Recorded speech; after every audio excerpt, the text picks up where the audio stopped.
Hello दोस्तों, जियो गुरुजी classes में आपका स्वागत है। मैं रोहित शर्मा, सब्जेक्ट अपना ज्योग्राफी। देखिए, टॉपिक अपना चल रहा था राजस्थान के ऐतिहासिक व भौगोलिक स्थल व उनकी वर्तमान स्थिति। ये हमारा इसी टॉपिक से संबंधित दूसरा भाग है। तो आज हम इसी बिंदु के अंदर और नए नए शब्दों के बारे में पढ़ेंगे। उनकी क्या ऐतिहासिक स्थिति थी, उनके भौगोलिक स्थल कौन कौन से क्षेत्रों में वो उपस्थित है और उनकी आज की समय में क्या कंडीशन है, क्या स्थिति है, उसके ऊपर आज हम चर्चा करेंगे। ठीक है, तो टॉपिक अपना क्या, राजस्थान की ऐतिहासिक व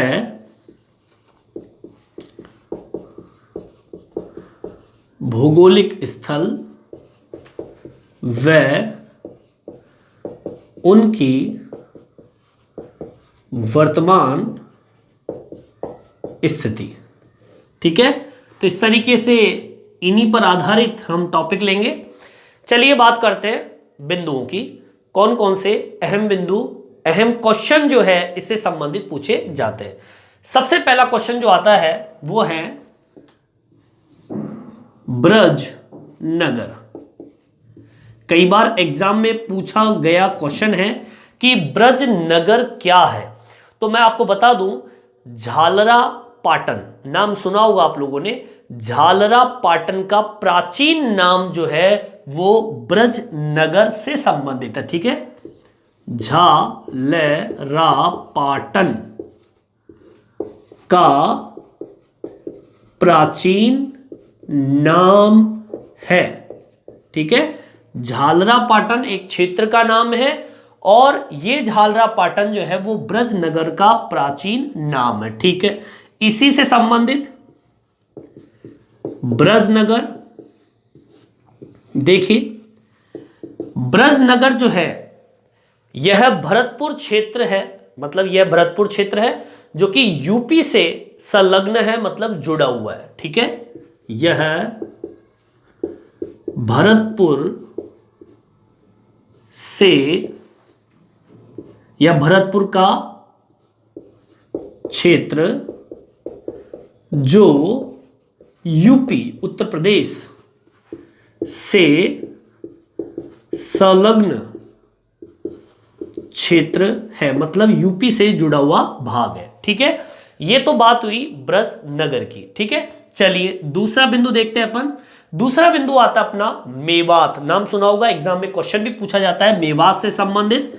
मेवात, देखिए मेवात क्या, देखिए मेव जाति का नाम सुना होगा आप लोगों ने। मेव जाति के क्षेत्र को मेवात कहा जाता है। ठीक है, मेव जाति के क्षेत्र को, मेव जाति के क्षेत्र को मेवात कहते हैं। मतलब एक जाति है, उनका क्षेत्र जो है वो मेवात के नाम से जानते हैं। अब कहां पर ये उपस्थित है, तो जिले की बात कर लेते हैं। ये प्रमुख जिले जो है वो है आपका अलवर और भरतपुर। ठीक है, अलवर और एक डिस्ट्रिक्ट भरतपुर। ठीक है, ये आपके मेवात वाले क्षेत्र है। मेवात के अंतर्गत ही एक शब्द और है, मेवल। ठीक है, देखिए मेवल क्या, ठीक है, मेवल की बात कर लेते हैं। मेवल क्या, देखिए यह एक पहाड़ी क्षेत्र है। मेवल का मतलब होता है एक पहाड़ी क्षेत्र जो कि बांसवाड़ा और डूंगरपुर के मध्य का एक पहाड़ी क्षेत्र माना गया है, जिसे हम मेवल का नाम देते हैं। ठीक है, लिख लीजिए, यह एक पहाड़ी क्षेत्र है जो, कौन सा क्षेत्र बताया मैंने, बांसवाड़ा और डूंगरपुर। बांसवाड़ा व डूंगरपुर के मध्य स्थित है। ठीक है, एक पहाड़ी क्षेत्र है मेवल जो कि बांसवाड़ा और डूंगरपुर के बीच में ये उपस्थित है। ठीक है, क्लियर, आप उतार लीजिए इसे। चलिए अगला टॉपिक लेते हैं अपन। देखिए तीसरे नंबर का टॉपिक कौन सा आता है, उतारिए इसे आप। तीसरे नंबर का टॉपिक देखते हैं।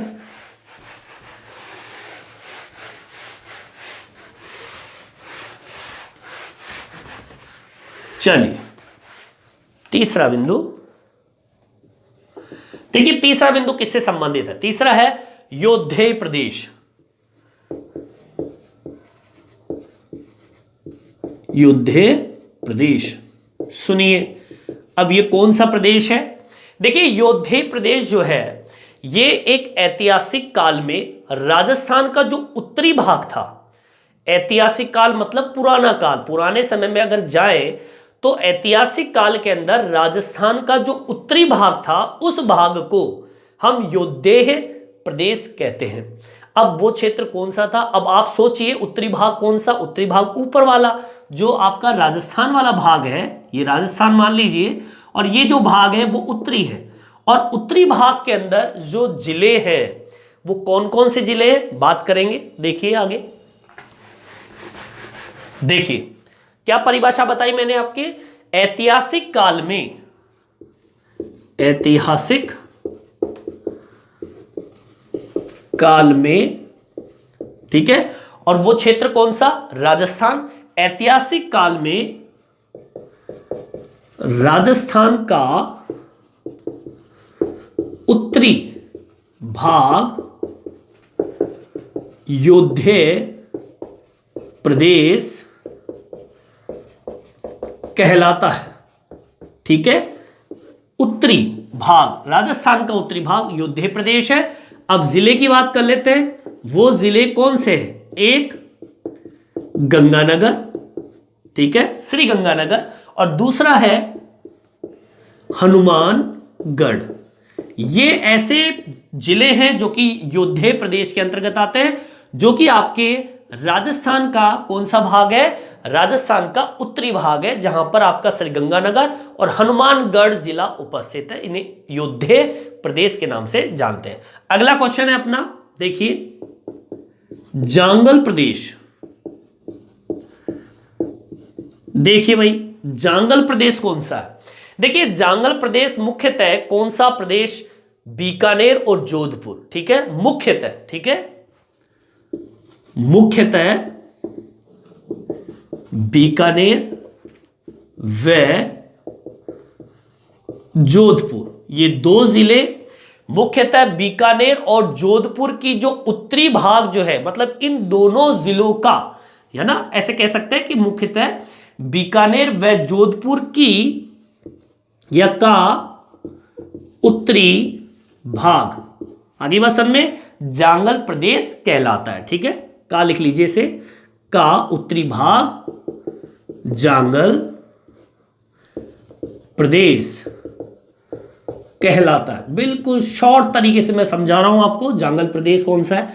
चलिए अब इसी से संबंधित क्वेश्चन है, देखिए यहां पर किस प्रकार की वनस्पति पाई जाती है, तो मैं बता दूं आपको, यहां पर कटीली वनस्पति पाई जाती है। क्यों पाई जाती है? क्योंकि बीकानेर जोधपुर एक ऐसा क्षेत्र है जहां पर वर्षा बहुत कम होती है, 50 सेंटीमीटर से बहुत कम वर्षा होती है, बारिश होती नहीं है, इसलिए यहां पर कटीली वनस्पति यहां पर पाई जाती है। और जांगल प्रदेश की जो राजधानी है, सुनिए, जांगल प्रदेश की राजधानी, ये सब ऐतिहासिक बिंदु चल रहा है अपना, ठीक है। अगर मैं जांगल प्रदेश की राजधानी की बात करूं तो अहिर छत्रपुर, ठीक है, अहि आदच छत्रपुर, ये इसकी क्या है? राजधानी थी, ठीक है। जांगल प्रदेश की राजधानी कौन सी थी? अहिच छत्रपुर, ठीक है। चलिए आगे की ओर बढ़ते हैं, इसी से संबंधित क्वेश्चन उठा लेते हैं अपन। इसी संबंधित क्वेश्चन क्या, ये कौन सी ये राजधानी है किसकी? जांगल प्रदेश की। तो इसी के बारे में एक क्वेश्चन इसमें से भी आता है कई बार एग्जाम में। चलिए इसे उतारिए आप लोग। चलिए अगला बिंदु है अपना पांचवा बिंदु, इसी से संबंधित, किससे संबंधित? अहिच छत्रपुर। चलिए अगला पॉइंट डालते हैं अपन, पांचवा बिंदु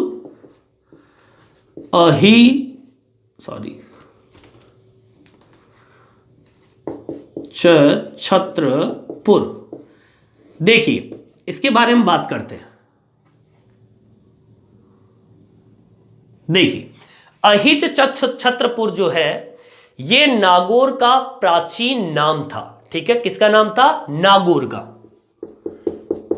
नागौर का प्राचीन नाम है। किसका नाम है? नागौर का। क्या नाम है? अहिच छत्रपुर। ये नागौर का प्राचीन नाम है। और मैं बता दूं यह जो है नागौर का प्राचीन नाम के साथ में यह जांगल व सप्पा दक्ष प्रदेश की राजधानी भी है। जांगल तो मैंने अभी बताया आपको कि जांगल प्रदेश की राजधानी अहिर छत्रपुर है। साथ में सपादक्ष दक्षल एक क्षेत्र है उसकी भी राजधानी इसको माना गया है। इसको भी हम नोट कर लेंगे। यह है जांगल प्रदेश व सपादलक्ष प्रदेश की क्या है? राजधानी है। ठीक है, चलिए आगे की ओर बढ़ते हैं अपन। अब एक शब्द निकल रहा है, जांगल प्रदेश के बारे में पढ़ लिया हमने अहिर छत्रपुर के बारे में पढ़ लिया। अब इसी में एक शब्द और आ रहा है सपादलक्ष। ठीक है, इसके बारे में बात कर लेते हैं। छठा बिंदु इसको डाल दीजिए, सपादलक्ष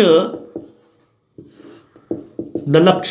देखिए ये जो है ये एक ऐतिहासिक काल में जो चौहान थे, ठीक है, चौहानों के द्वारा, चौहान जो वंश है उनके द्वारा बसाया गया एक प्रदेश था जिसे हम सपादलक्ष के नाम से जानते हैं। ठीक है, इसको मेंशन कर लीजिए।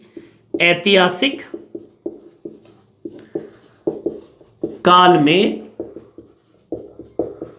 चौहानों, ठीक है, चौहान जो वंश है चौहानों द्वारा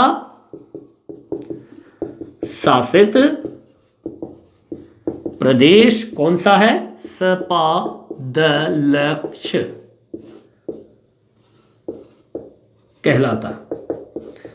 ठीक है, ये आपका प्रदेश जो है, शासित प्रदेश है, वो सपादलक्ष के नाम से जानते हैं। और मैं बता दूं आज प्रेजेंट टाइम पे अगर मैं आज की बात करूं तो वर्तमान में यह एक अजमेर, जो अजमेर का नाम आप जानते हो, जो अजमेर हमारा डिस्ट्रिक्ट है, वर्तमान में ये वही क्षेत्र है। ठीक है, यहां लिख देता हूं इसको भी मैं। वर्तमान में यह क्षेत्र कौन सा है? अजमेर क्षेत्र है। ठीक है, ये ऐतिहासिक है, मतलब पुराना नाम है। और ये आज का समय, मतलब ये जो क्षेत्र था उस क्षेत्र पर आज आपका अजमेर जिला मौजूद है। ठीक है, चलिए आगे की ओर बढ़ते हैं। उतारिए इसे आप लोग। 7वें नंबर का बिंदु जो आता है वो है, सुनिए बताते हैं हम आपको। 7वें नंबर का जो बिंदु आता है वो है ढूंढाड़ क्षेत्र। 7वां बिंदु ढूंढाड़ क्षेत्र। नाम सुना हुआ आप लोगों ने, कई बार एग्जाम में पूछा भी जाता है इस क्वेश्चन के बारे में कि ढूंढाड़ जो क्षेत्र है, ठीक है ना, इस क्षेत्र के बारे में बताइए। देखिए ढूंढाड़ जो है वो इस क्षेत्र से एक नदी बहती है, उसका नाम है ढूंढ नदी। ठीक है, कौन सी नदी? ढूंढ नदी।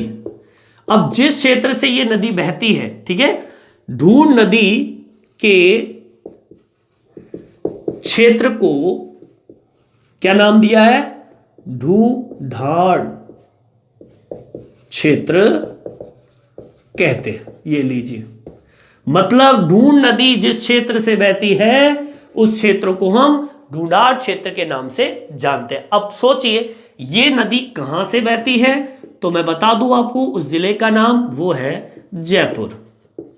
पहला, जयपुर क्षेत्र से ये बहती है, दौसा से होती हुई, ठीक है, दौसा डिस्ट्रिक्ट, और साथ में टोंक। ये क्षेत्र जो है वो आपके ढूंढाड़ क्षेत्र के अंतर्गत आते हैं। क्लियर? आगे की ओर बढ़ते हैं। 8वां बिंदु आता है कौन सा? कुरुक्षेत्र। कुरुक्षेत्र का नाम तो सब जानते हैं। कुरुक्षेत्र कौन सा है? देखिए यह अलवर के उत्तरी भाग, अलवर का कौन सा भाग है? उत्तरी भाग। अलवर का उत्तरी भाग कुरुक्षेत्र है। मतलब कुरुक्षेत्र जो है वो अलवर डिस्ट्रिक्ट का कौन सा भाग है? उत्तरी भाग है। ठीक है, और ये कुरुक्षेत्र जो था यह, या कह दीजिए कि इसकी जो राजधानी है कुरुक्षेत्र की, इसकी राजधानी पता है कौन सी है? इंद्रप्रस्थ। इंद्रप्रस्थ। और मैं बता दूं इंद्रप्रस्थ आज कौन सी क्षेत्र माना जाता है? नई दिल्ली। ठीक है, जो आज नई दिल्ली है वो इंद्रप्रस्थ है, और जो इंद्रप्रस्थ है वो कुरुक्षेत्र की क्या है? राजधानी है। ठीक है, जो कि आपके महाभारत, जो हमारे जो पुराने जो ग्रंथ है उनमें इसका पूर्ण वर्णन दिया हुआ है। अगला क्वेश्चन है अपना 9वां, वो है सूरसेन। देखिए भाई, सूरसेन से संबंधित क्वेश्चन क्या? देखिए, ऐतिहासिक काल में राजस्थान का जो पूर्वी भाग है, ठीक है, पुराने समय में जाए तो ऐतिहासिक काल में राजस्थान का पूर्वी भाग, कौन सा भाग? पूर्वी भाग। ये जो पूर्वी भाग है, राजस्थान का जो पूर्वी भाग है, उसको हम सूरसेन, किस नाम से जानते हैं? सूरसेन कहा जाता है, या सूरसेन क्षेत्र के नाम से जाना जाता है। ठीक है, चलिए अब आगे की ओर बढ़ते हैं। इसकी राजधानी की बात कर लेते हैं। जो सूरसेन है, इसकी जो राजधानी है, देखिए इसकी राजधानी है मथुरा। इसकी राजधानी मथुरा। ठीक है, मथुरा थी। ऐतिहासिक काल है, हम पुराने समय की बात कर रहे हैं। ठीक है, ऐतिहासिक काल की बात कर रहे हैं, मथुरा की बात करेंगे तो सूरसेन जो है ये राजस्थान का पूर्वी भाग है, और सूरसेन की राजधानी क्या है? मथुरा है। क्लियर? चलिए एक आखिरी क्वेश्चन और अब मैं बता रहा हूं आपको, 10 बिंदु अपने कंप्लीट हो जाएंगे आज के। ठीक है, देखिए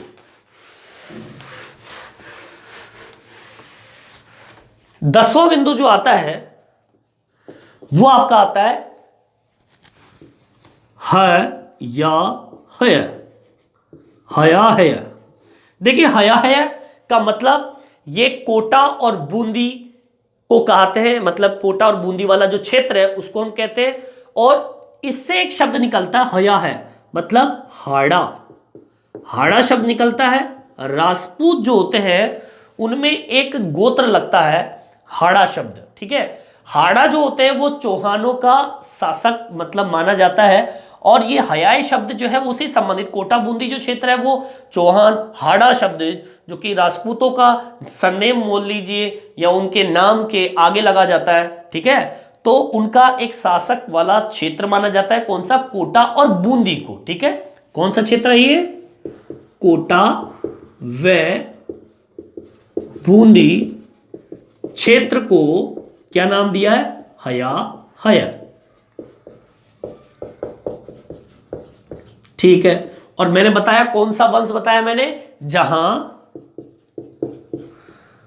हाड़ा चौहान, ठीक है, हाड़ा जो चौहान है उन चौहानों का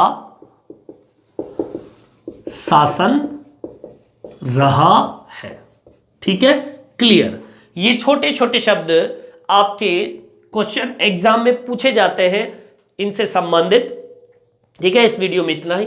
ये वीडियो आपको कैसा लगा मेरे कमेंट्स बॉक्स में डाल के जरूर बताएं, और मेरे चैनल को सब्सक्राइब जरूर करें। इस वीडियो में इतना ही, धन्यवाद।